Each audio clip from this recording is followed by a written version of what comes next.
Good morning प्यारे बच्चों। आज हम हिंदी कक्षा 6 की पाठ्य पुस्तक वसंत उसका पाठ नंबर 10 झांसी की रानी कविता का हिस्सा नंबर 3 सीखेंगे। हिस्सा नंबर 2 में हमने देखा प्यारे बच्चों कि रानी और अंग्रेजों के बीच में युद्ध शुरू हो गया और रानी ने लेफ्टिनेंट कर्नल वॉकर को वहां पे हराया और वो जख्मी होकर वहां से भागा। उसके बाद रानी कालपी की तरफ बढ़ी और आगे बढ़ती ही गई। 100 मील का सफर काटने के बाद उसका घोड़ा थक कर चूर हो गया और वह मर गया। इसके बाद यमुना के किनारे पर अंग्रेजों ने फिर रानी को घेरा और उनके बीच में युद्ध हुआ। उसमें भी रानी ने उनको हराया और ग्वालियर की तरफ आगे बढ़ी। अब आगे देखते हैं।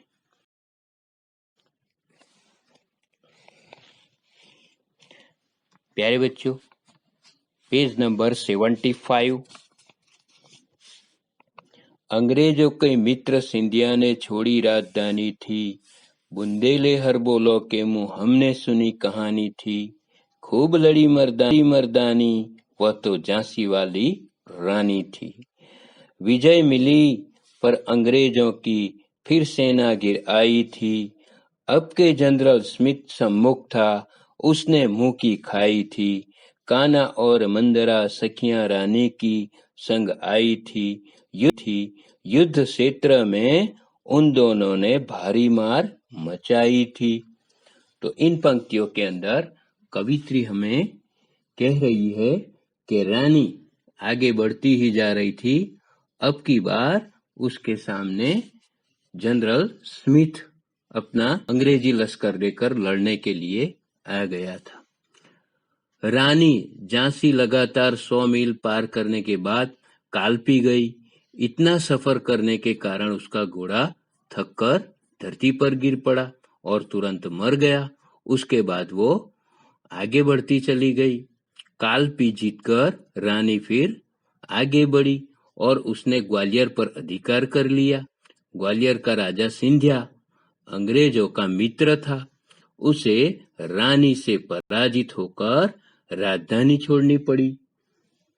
तो इस तरह से आगे बढ़ती गई रानी की जीत हुई। रानी जीत गई पर फिर से अंग्रेजों की सेना रानी को घेरती हुई आ पहुंची। इस बार सामने से आ रही टुकड़ी का नेतृत्व जनरल स्मिथ कर रहा था। उधर रानी के साथ उसकी 2 सहेलियां कान्हा और मंदरा भी आई थी और उन्होंने युद्ध में बहुत से शत्रुओं को मारा, परंतु तभी पीछे से उस पर अचानक से हमला हुआ और अंग्रेजों के जो दूसरा गवर्नर हुरोज था वो आ पहुंचा। आइए अब आगे देखते हैं प्यारे बच्चों। तो प्यारे बच्चों, इस तरह से रानी आगे बढ़ रही थी, लेकिन सामने से दूसरा अंग्रेज जनरल हुरोज आ गया और रानी को चारों तरफ से घेर लिया।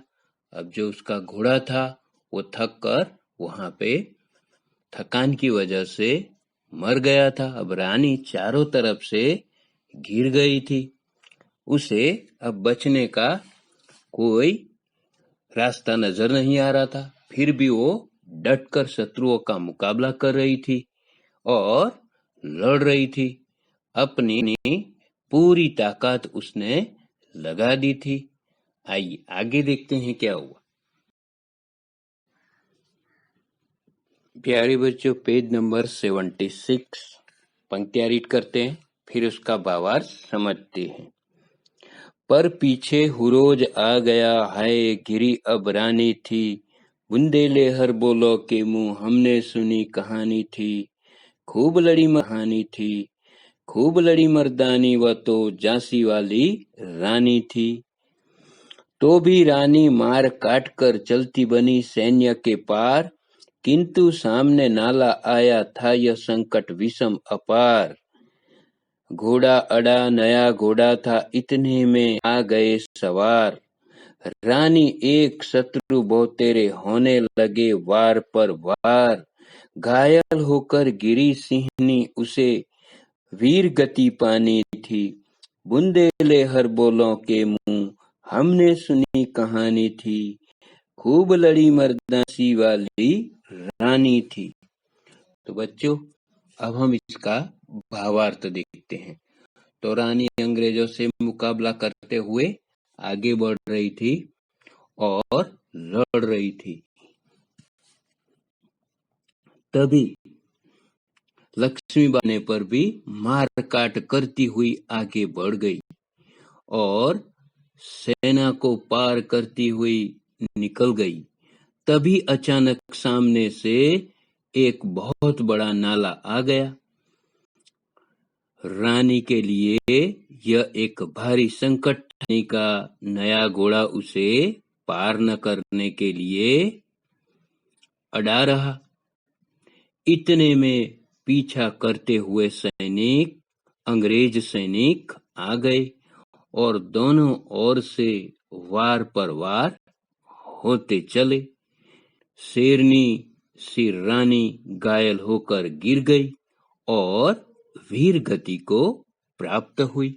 तो इस तरह से बहादुरी और मर्दानी से लड़ते हुए झांसी की रानी ने अंग्रेजों का सामना किया। वो अकेली थी और सामने बहुत सारे शत्रु थे, फिर भी उसने डटकर मुकाबला किया और आगे बढ़ती चली गई।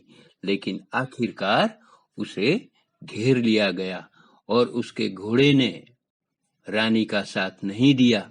सामने पानी का नाला आया, उसको वो घोड़ा पार नहीं कर सका, अड़ा रहा। वहां तक सैनिक उसका पीछा करते हुए अंग्रेज सैनिकों ने उसे चारों तरफ से घेर लिया और उस पर एक साथ हमला कर दिया, जिसकी वजह से उसकी मृत्यु हुई और इस तरह से वो वीर गति को प्राप्त हुई। आइए आगे देखते। रानी गई सिधार, चिता अब उसकी दिव्य सवारी थी। मिला तेज से तेज, तेज की यह सच्ची अधिकारी थी। अभी उम्र कुल 23 की थी, मनुष्य नहीं अवतारी थी। हमको जीवित करने आई, बन स्वतंत्रता नारी थी। दिखा गई पथ, सिखा गई हमको, जो सीख सिखानी थी। बुंदेले हर बोलों के मुंह, हमने सुनी कहानी थी। खूब लड़ी मर्दानी, वह तो झांसी वाली रानी थी। तो प्यारे बच्चों, कवित्री इस पंक्तियों के अंदर आगे हमें बता रही है कि रानी स्वर्ग सिधार गई, यानी उसकी मृत्यु हो गई, वो शहीद हो गई। अब उसकी अनोखी सवारी चिता ही थी। अब उसकी सवारी चिता थी। तेज में तेज मिल गया, अर्थात रानी का आत्मरूपी तेज प्रभु के तेज से मिल गई की सच्ची अधिकारी थी। अभी वह केवल 23 वर्ष की थी और 23 वर्षों में उन्होंने जो वीरता दिखाई, उससे लगता है वो मनुष्य नहीं, कोई देवता थी। मृत्यु हुई लड़ते लड़ते, तब उसकी उम्र केवल 23 साल की थी, 23 इयर्स। उस वक्त उसने अकेली एक स्त्री होकर अंग्रेजों का सामना किया और रात वह वीर गति पाई थी। वह हमें बलिदान का मार्ग सिखा गई और जो सीख देनी थी वे दे गई। तो इस तरह से अकेली रानी और अनेकों शत्रुओं का सामना करती हुई वह वीर गति को प्राप्त हुई। अपने देश के लिए उसने अपने प्राणों की आहुति दे दी। वो अकेली स्त्री ऐसी थी जिसने डटकर अंग्रेजों का मुकाबला किया और सामना करते हुए लड़ते हुए आगे बढ़ती चली गई। हालांकि उसके घोड़े ने उसका साथ नहीं दिया, वरना इतिहास के अंदर अभी उसके बारे में कुछ अलग और अनोखा पन्ना लिखा जा, लेकिन चारों तरफ से घिरने की वजह से और उसके घोड़े का साथ न मिलने की वजह से वो गिर गई और अंग्रेजों ने उसे शहीद कर दिया। तो इस तरह से वो आगे बढ़ रही थी। अब हमें इससे आगे वो देखते हैं।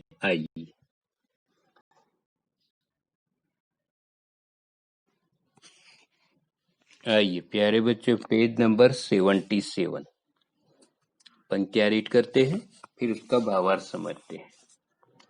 जाओ रानी, याद रखेंगे हम कृतज्ञ भारतवासी, यह तेरा बलिदान जगावेगा स्वतंत्रता अविनाशी। होवे चुप इतिहास, लगे सच्चाई को चाहे फांसी। हो मदमती विजय, मिटा दे गोलों से चाहे झांसी। तेरा स्मारक तू ही होगी, तू खुद अमिट निशानी थी। बुंदेले हर बोलों के मुंह, हमने सुनी कहानी थी। खूब लड़ी मर्दानी, वह तो झांसी वाली रानी थी। सुभद्रा कुमारी चौहान। तो प्यारे बच्चों, इन पंक्तियों में कवित्री कहती है कि रानी लक्ष्मीबाई वो कोई देवता थी, वह स्वतंत्रता की देवी बनकर हमें जीवित करने आई थी।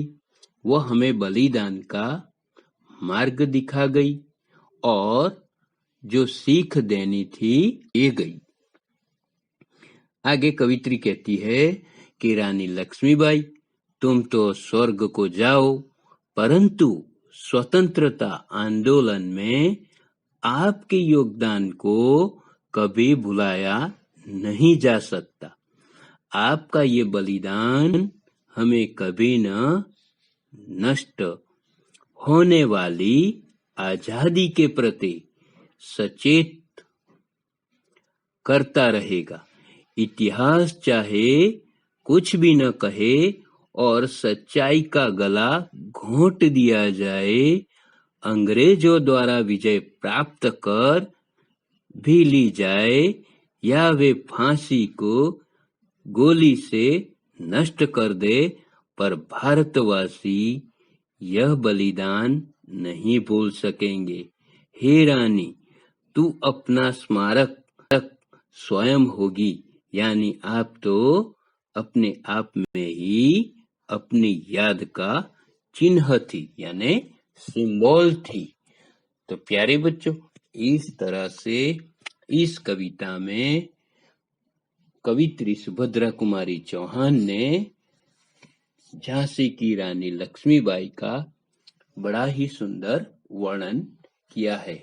उसके बचपन से लेकर आखिर तक अंग्रेजों से लड़ने तक का वर्णन किया है, जिसमें उन्होंने उसकी बहुत सारी बातें बताई है। उसे बचपन खेल, कृपाण, कटारी, तलवार से खेलना, किले तोड़ना, युद्ध में घेरना, दुश्मनों को घेरना, अचानक हमला करना, इस प्रकार के जो उसके खेल खिलवाड़ थे उसके बारे में वर्णन किया है। उस शादी के बारे में वर्णन किया है कि झांसी के राजा गंगाधर के साथ उसकी शादी हुई और मात्र 23 साल की उम्र में लड़ते हुए वो वीर गति पाई।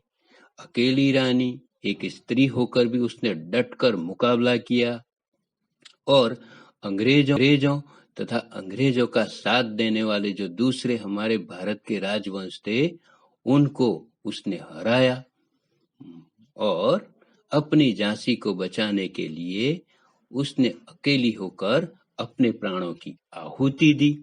आखिर तक वो लड़ती रही और दुश्मनों को काटती हुई मारती हुई आगे बढ़ती रही। लेकिन अंग्रेजों का लश्कर बहुत बड़ा होने की वजह से और अचानक से चारों तरफ से हमला करने की वजह से वो चारों तरफ से घिर गई और आखिर में उसने लड़ते हुए अपनी जान दे दी। देश के लिए वो कुर्बान हो गई। लेकिन फिर भी कवित्री आगे हमें बता रही है कि रानी लड़ते हुए चली गई, लेकिन हमें सीख दे गई और इसी सीख की वजह से भारतवासी हम उसका बलिदान हमेशा याद रखेंगे। चाहे अंग्रेज हमारे इतिहास को बंद कर दे, चाहे सच्चाई को फांसी दे दे, फिर भी हम भारतवासी उसे हमेशा याद करेंगे। उसके कुर्बानी को, उसके बलिदान को, उसकी वीर गति को हम हमेशा एक स्मारक की तरह याद रखेंगे। तो रानी इस तरह से देश के लिए लड़ते हुए शहीद हो गई। प्यारे बच्चों, इस कविता में से कई प्रकार के प्रश्न पूछे जा सकते हैं कि रानी का नाम, बचपन का नाम क्या था। तो आप इसे लिख सकते हैं। मनुकर्णिका उसका नाम था। रानी को सभी प्यार से किस नाम से पुकारते थे? तो रानी को छबीली नाम से पुकारते थे। रानी किसकी मुंह बोली बहन थी? कानपुर के नाना साहब की वो मुंह बोली बहन थी। रानी की मृत्यु कब हुई? तो रानी की मृत्यु 23 साल की उम्र में हुई थी। इस प्रकार के प्रश्न पूछे जा सकते हैं। आप जरा इसे याद रखें, रिमाइंड करें और अच्छे से तैयारी करें। Okay, thank you.